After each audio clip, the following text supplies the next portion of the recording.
My name is Dave and I'm 45 years old. I own a garage, a space that holds everything I've worked for in my life. The fact that I built it from scratch makes it unique to me. My journey began when I was 18. After spending 7 years working in my uncle's garage, I finally saved enough to open my own. Those early years were tough, but I poured my heart, soul, and effort into making that garage what it is today. Over the course of the next 30 years, it grew beyond my expectations. Did I ever fall in love? Yes, I did. Her name was Lily. We met at an auto show when she was still in university, and it felt like an instant connection. We exchanged numbers and kept in touch, even though we lived in different cities. Months later, we met again, this time at my home. It was her first visit, and something about it felt special. But not long after, Lily's world turned upside down. Her parents passed away, and she almost had to drop out of university. I couldn't stand to see her struggling, so I used my savings to help her finish her studies. She was overwhelmed with emotion and hugged me tightly, crying tears of gratitude. 5 years later, Lily moved in with me and life seemed perfect. She landed a job at a law firm nearby, and we were raising 2 wonderful children. Maria, who is now 18 and about to finish university, and Jack, 17, who plays in a local rock band. Watching my children chase their dreams made me feel fulfilled. But as the years passed, something changed in Lily. After 20 years of marriage, I knew everything about her. Her habits, her thoughts, even the little lies she'd tell. She had recently started a new high-profile role under a prominent attorney, and that's when the cracks in our relationship began to show. Late nights became more frequent, and I could feel her slipping away. I kept quiet for 3 months, observing her. Finally, one day I confronted her. "Why have you been coming home so late?" I asked, my patience worn thin. She'd never seen this side of me before. After about 20 minutes of questioning, she broke down and confessed she was having an affair with her boss. My mind raced and I asked one simple question. "Why?" She looked me in the eyes and said, "You're the same man I married 20 years ago. You haven't changed. You're stuck in your garage wearing the same old clothes. You're not the man I need. I want someone who reflects my success, someone who takes charge, someone who is an alpha male. You've been loyal, but you're not enough." Her words cut deep, but I wasn't going to let her define me. "So, you're leaving me after 25 years because I don't fit your ideal image? Because I'm not presentable at your fancy parties? Because I'm not domineering or abusive? Have I not been a good husband? I supported your education, raised 2 children, made sure they went to college, and yet it's not enough for you." She stood her ground. "You need to understand. I'm moving on with my new partner. If you don't comply, I'll make sure you lose everything. Your garage, your house, everything you've worked for." I leaned back in my chair and smiled. "You think you can take everything from me with legal tricks?" She smirked. "Yes, best of luck." The next morning, she called her lover. "Hello, John. We have a problem. Dave knows about us." John's response was calm. "It's not the end of the world. We planned for this." Lily sighed. "I know, but it hurts. We've been married for 20 years and we have 2 kids. I told him everything. He's been loyal to me, but it all feels hollow when he reminds me of everything he's done for me." John reassured her, "Don't worry, I'll handle it. Just give me the address to the garage. I'll bring the documents." That afternoon, John showed up at my garage. "Mr. Brown, may I come in?" "I know who you are," I replied. "Lily told you about us.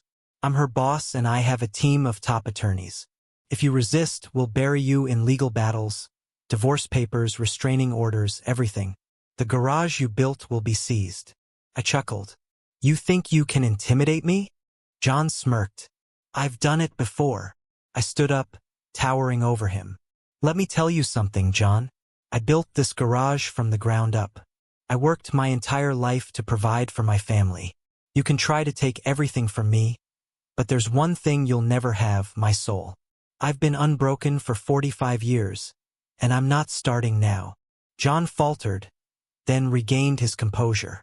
"We'll see about that." He had told me earlier, "You need to be more assertive with your wife. Not by trying to be the charming guy. That approach clearly didn't work. But by embracing your role as a leader, the alpha male. You need to set the tone and let her know how things are going to end. Just like I did with you. I managed to take her from you, no problem. I took a step forward, then interrupted him. My fist crashed into the lawyer's face. There was a satisfying crunch as his teeth and gristle were knocked loose. He crumbled to the floor, his back against the wall of the workshop, an expression of disbelief frozen on his face. Consider that lesson number 1. Before the pain could really hit, I hauled John to his feet only to immediately drop him again with a solid uppercut to his diaphragm. This time he collapsed to the side, gasping for air. Lesson number 2. As he struggled to catch his breath, I brought my boot down hard on his outstretched hand, snapping his wrist and several bones in the process. And now, lesson 3 and 4. John's moaning was cut short when I stomped on his chest, breaking 3 ribs, his face twisted in agony. Yes, Mr. Alpha, I said coldly. It would help if you kept quiet. I'm trying to teach you something here. When I was in high school, I promised myself I would never use my size and strength to hurt others. But you, John, have forced me to break that promise. John coughed up blood, his eyes dropping as I placed my foot on his throat. Before you barged in here and tried to rub my nose in it, I was planning on letting you go without consequences. But now you've changed my mind. You want a lesson in alpha behavior? Well, here it is. The concept of the alpha male comes from wolf packs. But an alpha isn't always the biggest or the smartest wolf. An alpha is the one who's the most ruthless, the one who doesn't hesitate to kill when necessary. And you, I removed my foot, watching him writhe on the floor. You're not even close. You're just another office drone playing dress-up in a world you don't understand. You have options, John. You can go to the police, but there's no guarantee they'll arrest me. Maybe I'll get out on bail. Maybe not. Worst case, I get 5 years. 5 years of learning how to be even more efficient in dealing out pain, learning how to make people disappear, and when I get out, we'll have another talk. I stood, adjusting my shirt. Or you can consider this a lesson. A cautionary tale of what happens when you sleep with another man's wife. John was silent now, breathing heavily, blood pooling beneath him. Now get out of my workshop, I said coldly. Later that evening, Lily called John. John, I'm waiting at the office. I thought you'd be back by now. What's going on? John's voice was weak. I just got moved. Moved to another ward. I'm at the hospital. Lily was stunned. What happened? Was it a car accident? John hesitated. No, I misjudged your husband. My arrogance led me to think I could handle him alone. He broke my nose, my left hand, a few ribs, maybe even my cheekbone. That's impossible, Lily said, disbelieving. Dave's never been violent. John coughed painfully. Believe me, if you want, I'll show you the x-rays. I have to go. The pain meds are kicking in.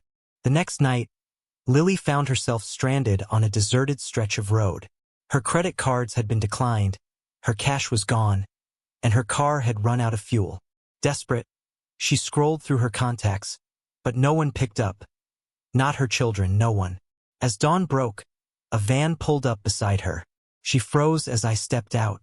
Get in, I said, not waiting for a response. She climbed in, trembling. I drove in silence for a while before finally speaking. Here's how this is going to go. You're going to file for divorce. No alimony, no shared assets. Everything I've earned stays with me. Lily nodded, her lips trembling. You keep what's yours. I don't care what reason you give for the divorce. But once it's done, you're leaving the city. My kids can see you if they want, but not in my presence. She stared at me, white-faced. And if your things aren't packed and gone by tomorrow at 11 a.m., I added, they'll be burned. 5 days later, the paperwork was on my desk. A few months after that, I was a free man. Do I regret it? Maybe. I regret that my marriage fell apart. Maybe I regret that Lily couldn't understand loyalty. What I don't regret is showing John exactly what an alpha male looks like.